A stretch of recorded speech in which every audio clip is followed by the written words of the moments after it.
यवतमाळमधील वणीमध्ये येताना अधिकाऱ्यांनी माझी बॅग तपासली अशा प्रकारचं वक्तव्य वणीच्या सभेमध्ये उद्धव ठाकरे यांनी केलेलं आहे।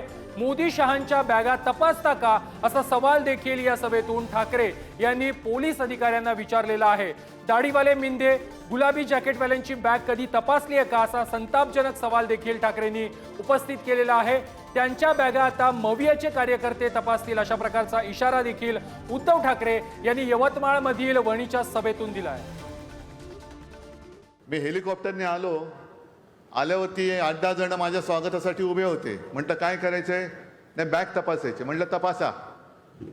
त्यांचा व्हिडिओ काढलाय। मग त्या अधिकाऱ्याला विचारलं, एक लक्षात घ्या, कुठेही तुम्हाला चौकशीसाठी किंवा तपासणीसाठी अडवलं तर जे तपासतात त्यांचं सुद्धा ओळखपत्र तपासा, त्यांना कुठे नोकरीला आहे त्या नोकरीचं अपॉइंटमेंट लेटर तपासा, आणि जसे तुमचे खिसे तपासतात त्यांचेही सुद्धा खिसे तुम्ही तपासा।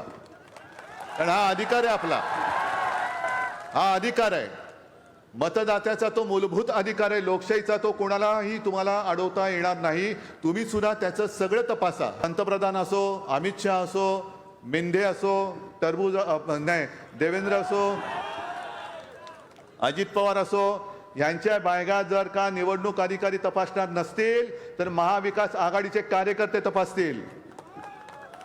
आणि तिथे मात्र पोलिसांनी मध्ये यायचं नाही, निवडणूक आयोगाने मध्ये यायचं नाही। आमच्या बॅगा तपासण्याचा अधिकार जसा तुम्हाला आहे तसा प्रचाराला जो कोणी येईल त्याची बॅग तपासण्याचा अधिकार हा मतदाराला आहेच, आणि तो आम्ही बजावल्याशिवाय राहणार नाही। सगळ्यांच्या बॅगा तपासा।